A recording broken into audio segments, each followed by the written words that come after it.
এক ঝটকায় 25,000-এর বেশি চাকরি বাতিল। হাইকোর্টের নির্দেশ, লোকসভা ভোট শেষ হওয়ার 15 দিনের মধ্যে নতুন করে নিয়োগ প্রক্রিয়া শুরু করবে এসএসসি। কিন্তু এই নিয়োগ প্রক্রিয়ায় কারা অংশ নিতে পারবেন? যোগ্য অযোগ্য সকলেই কি পারবেন?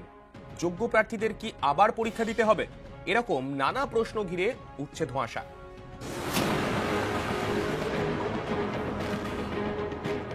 দু সালে এসএসসি নিয়োগের পুরো প্যানেল বাতিল করেছে বিচারপতি দেবাংশু বসাকের ডিভিশন বেঞ্চ। সোমবারের এই রায় ঘিরে রাজ্য জুড়ে শোরগোল।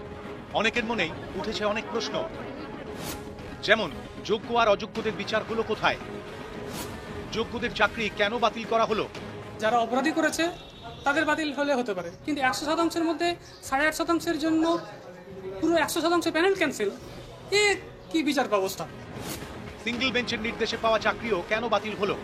আমি 5 বছর আগে যেভাবে প্রিপারেশন নিয়েছি বা যেই এফোর্টটা আমি পড়াশোনার পেছনে দিতে পেরেছি, আমি কি 5 বছর পর এখন যে আমার সিচুয়েশন, আমার ছোট বাচ্চা আছে, সংসার সামলে, আমি কি সেই রকম ভাবে পড়াশোনাটা করতে পারবো? যে আবার যোগ্যদেরও আবার পরীক্ষা দিতে হবে, মানে আমি এটা কিছুতেই বুঝতে পারছি না যে এরকম রায় কেন দিল।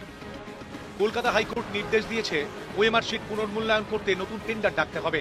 নতুন সংস্থাকে দিয়ে ওএমআর শিট যাচাই করা হবে।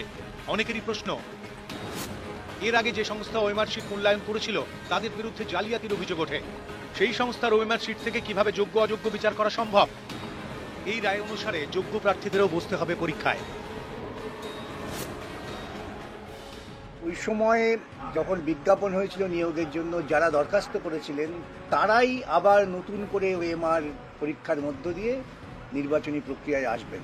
তার মধ্য দিয়েই সঠিক যোগ্যতা এবং অযোগ্যতার নির্ণয় হবে। কে যোগ্য কে অযোগ্য ঠিক করার পদ্ধতি কি? সুপ্রিম কোর্ট ইতিপূর্বে বহু মামলায় রায় দিয়েছে, এইরকম ব্যাপক দুর্নীতি হলে যোগ্যতা অযোগ্যতার কোনো প্রশ্ন নেই, সবটাই বাতিল।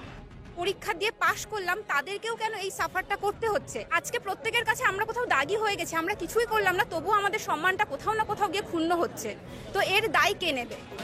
বেআইনিভাবে নানা পথে চাকরি হয়েছে, যেমন ওএমআর জালিয়াতি, র্যাঙ্ক জাম্প, প্যানেলের মেয়াদ পুরনোর পরেও চাকরি, প্যানেলে নাম না থেকেও চাকরি। যারা বেআইনিভাবে চাকরি পেয়েছেন তাদের সুদ সহ বেতন ফেরতের নির্দেশ দিয়েছে হাইকোর্ট। এতে অনেকেই বলছেন, তাহলে তো বেআইনিভাবে কারা চাকরি পেয়েছেন সেটা স্পষ্ট, অর্থাৎ কারা যোগ্য কারা অযোগ্য তা স্পষ্ট। এরপরেও কেন তাহলে সবার চাকরি বাতিল করা হলো? যেখানে যোগ্য অযোগ্য পার্থক্য করা যাচ্ছে, তথ্য প্রমাণের ভিত্তিতে 65 অ্যাকসেপ্টেড হয়েছে, তাহলে সেখানে কেন যোগ্যদের ওপর অবিচারটা তৈরি হলো? সমস্ত ডিরেকশন তো সেখানে নেই, একটা ভাষা ব্যাপার রয়েছে। তার মানে জজ নিজেও কনফিউজ ছিল যে আমি কি করব, 23,000-এর চাকরি একদম বরবাদ করে দেবো না রেখে দেবো।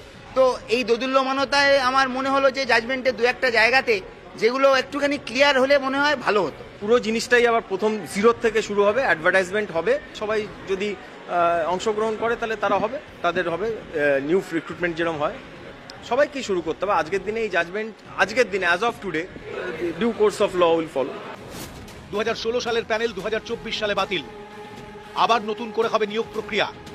মাঝখানে 8 বছর কেটে গিয়েছে, অনেকেরই চাকরির বয়স সীমা পেরিয়েছে, তাঁদের কি হবে?